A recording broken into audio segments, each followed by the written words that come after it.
US और India दो अलग अलग कंट्रीज, बहुत कंट्रास्टिंग डेमोग्राफी, अलग लोग, अलग लोगों की अप्रोच और उनका इंक्लिनेशन पॉलिटिक्स और क्या कहते हैं जियोपॉलिटिक्स और इन सब चीज़ों को लेकर।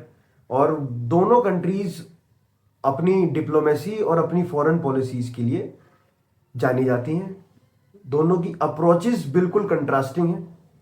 एक कंट्री बिलीव करती है कि दे हैव पावर और with power they can achieve everything, while the other country India believes के हर चीज़ डायलॉग्स और डिप्लोमेसी और पार्टनरशिप और म्यूचुअल इंटरेस्ट जो है फाइंड कर कर अचीव की जा सकती है।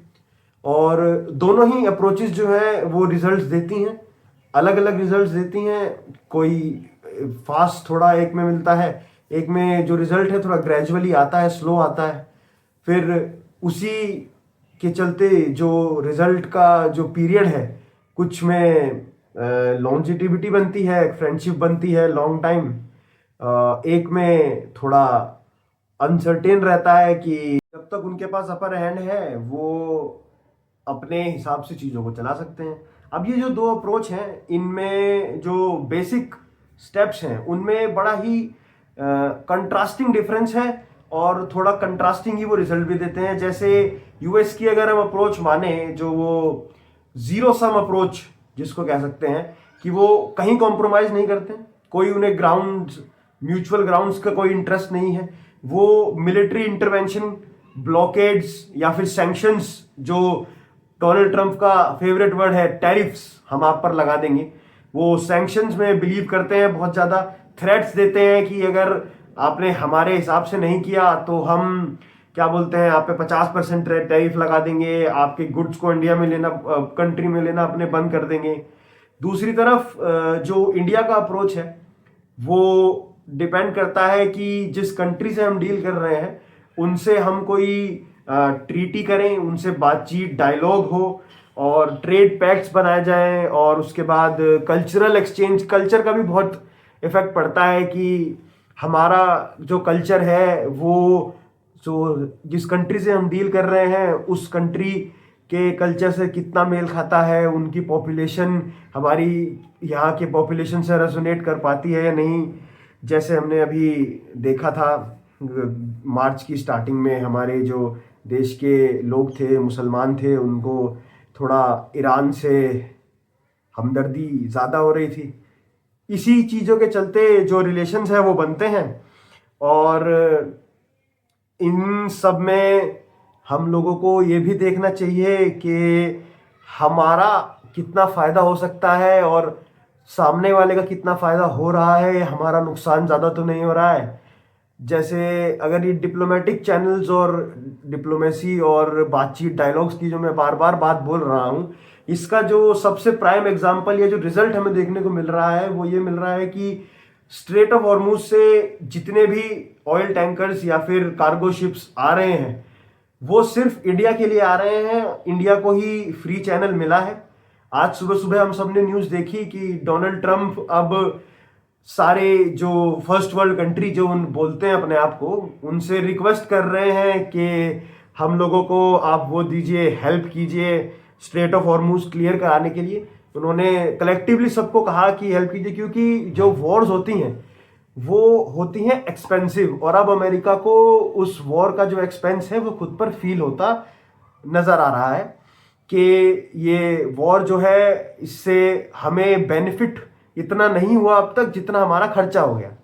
सीधे सिंपल बात रहेगी। और उनकी जो अप्रोच है उस अप्रोच में बेसिक फ्लॉ ही ये है कि उसमें मिलिट्री और ह्यूमन रिसोर्सेज का बहुत यूज होता है, ह्यूमन डिस्प्लेसमेंट बहुत ज़्यादा होता है और इंफ्रास्ट्रक्चर की हानि भी बहुत ज़्यादा होती है। अब जैसे आज सुबह सुबह ऑस्ट्रेलिया, फ्रांस, जापान, इटली, इन सब से डोनाल्ड ट्रंप ने अपील की थी कल, और इन सब ने ही अभी तक डिनाई कर दिया है कि हमें तुम्हारी इस वॉर में पार्ट नहीं लेना है, आप अपना खुद जाने।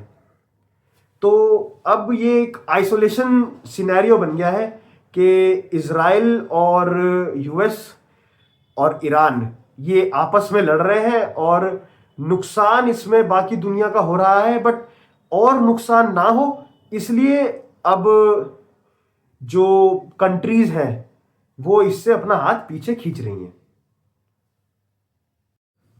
कुछ स्टैट्स मैंने देखे थे, निकाले थे। इंडिया की जो अप्रोच है एनर्जी को लेकर, अपनी एनर्जी प्रिजर्वेशन को, वो 2022 से पहले तक हम लोग, जब तक ये रशिया यूक्रेन और इसराइल और हमस वॉर का जो वो है नहीं हुआ था शुरू, उससे पहले तक हम लोग अपना 70% तक जो ऑयल, क्रूड ऑयल और एलएनजी प्रोक्योरमेंट है, एलपीजी प्रोक्योरमेंट है, वो गल्फ से करते थे। और लगभग लगभग 10%, 11% करीब हम अफ्रीका से लेते थे, और यूएस ब्राजील से मिनिमली हम बिल्कुल जीरो ही लेते थे, तो 1-3% लेते होंगे। अब जब वहां पर वॉर छिड़ी और हमारे जो मिनिस्ट्री है या फिर जो हमारे एक्सपर्ट्स हैं उनको लगा कि ये कि फ्यूचर में चल के थ्रेट बन सकता है हमारी एनर्जी सिक्योरिटी को लेकर अगर हम एक ही रीजन पर ज़्यादा रिलायंट रहेंगे, तो अब इन लोगों ने डिसाइड किया कि इन्हें अपने सारे ऑप्शंस जो हैं वो एक्सप्लोर करने हैं। तब से इन्होंने अभी 2025 के एंड तक इन्होंने जो अपना प्रोक्योरमेंट था वो एकदम बदल दिया, कहना हो तो। पहले जो हम रशिया से 1 या 2-3% अपना फ्यूल लेते थे, वो हमने यूएस के टैरिफ लगाने से पहले पहले तक नंबर लगभग लगभग 30% तक पहुंचा दिया, और 40 से 50% अब भी गल्फ से ही आता है, और अब यूएस से भी 10 से 20% हम लोग लेते हैं। ये मैं इससे समझाना क्या चाह रहा हूं, मैं बताना ये चाह रहा हूं कि जो हम लोगों की अप्रोच थी वो ये थी कि हमें पहले अपनी सिक्योरिटी देखनी है, बाकी दुनिया में जो हो रहा है वो बाद में देखा जाएगा। क्योंकि अगर भुखमरी आती है या फिर किसी चीज की कमी होती है तो कोई देश हमें बचाने नहीं आता है, ना ही कभी आया है। हमें अपना ख्याल खुद रखना है। इस वजह से जो हमारी गवर्नमेंट है उन लोगों ने सभी देशों से बातचीत रखी। जैसे अभी इसराइल के अगर रिप्रेजेंटेटिव्स होते हैं तो वो बोलते हैं इंडिया हमारा अच्छा दोस्त है। यूएस वाले जो होते हैं वो भी बोलते हैं कि इंडिया एक बहुत इंपॉर्टेंट कंट्री है, हमारा साउथ एशिया में एलाय है। चाइना से भी एनवॉइस सिमिलर मैसेज देते हैं, एग्जैक्ट सेम तो नहीं बोलते हैं। और ईरान से भी सेम ही बात आती है कि नहीं, इंडिया हमारा जो है एलाय है या हमारा फ्रेंड है, हमारा ट्रेड पार्टनर है। हमें स्पेशली ईरान ने फिर स्ट्रेट ऑफ हॉर्मुज से शिप्स लाना भी अलाउ किया है। तो इस सब चीज़ों से समझ आता है कि जो यूएस करता है हाथ मोड़ के दूसरों से अपना काम निकलवाना, उससे कितनी रेपो बनती है दुनिया में, कितने लोग तुम्हारे साथ खड़े होते हैं। उनके साथ यूके, फिनलैंड, ऑस्ट्रेलिया, इन सब ने ही आज सुबह मना कर दिया। और फिर एक तरफ इंडिया है, एक्टिवली एक कंट्री वॉर में है, ईरान, इसराइल और यूएस के साथ। यूएस और इसराइल के रिप्रेजेंटेटिव इंडिया की तारीफ कर रहे हैं, उसके बाद भी ईरान इंडिया को तेल हॉर्मुज से इंडिया लाने दे रहा है और एलएनजी, एलपीजी इंडिया लाने दे रहा है। तो जो ये बैलेंस गेम है कि हर साइड को प्रॉपर बैलेंस बनाकर चलना है, सबसे अच्छे रिलेशन रखने हैं, तो जो ये अप्रोच को अगर हम एक एनालॉजी में डालें दोनों अप्रोचेस को, तो जो अमेरिका की अप्रोच है उसे हम बोल सकते हैं the approach of an eagle. वो अपने आप को सबसे ऊपर मानकर हाई अबव उड़ता रहता है, और जब उसका जहां मन करता है वहां पे ही स्ट्राइक्स। और इंडिया की अप्रोच अगर माने, the approach of an architect, कि हम लोग साथ में बनाएंगे, लेकर चलेंगे, धीरे धीरे जो बिल्डिंग है वो बड़ी होगी, सब एक साथ उसमें रहेंगे, या फिर जो भी बात है हम लोग अपने एक साथ रिलेशंस को लेके चलेंगे, अपने इंटरेस्ट को लेके चलेंगे। ये दोनों ही अप्रोचेस जो हैं ये बहुत ही डिफरेंट हैं और बहुत ही इनके डिफरेंट रिजल्ट्स हैं। बट एक चीज जो प्लस साइड में हमारे लिए है कि जो हमारे रिजल्ट अप्रोच है उसका जो रिजल्ट है वो धीरे धीरे आएगा, लेट आएगा, बट वो कॉन्स्टेंटली आएगा जब आने लगेगा। और जो यूएसए की अप्रोच है उसका एक सबसे मेजर ड्रॉबैक जो है वो यही है कि उनका जो रिजल्ट है वो इमीडिएटली आता है, बट जब तक वो अपना जो होल्ड है टाइट रखते हैं सिर्फ तभी तक आएगा। उसके बाद जो वो उसका जितना भी उन्होंने उसमें रिसोर्सेज डाले हैं या पैसा डाला है, वो होल्ड को लूज करते ही वो सारा का सारा नल एंड वॉइड हो जाता है, जो हमने अफगानिस्तान में देखा, जो हमने वियतनाम वॉर में उनके साथ देखा। तो ये डिप्लोमेसी के जो चैनल्स हैं वो अभी जो करंट वर्ल्ड सिनेरियो है, जहां बैलेंस ऑफ पावर एक तरफ टिल्टेड नहीं है, they are the best approach.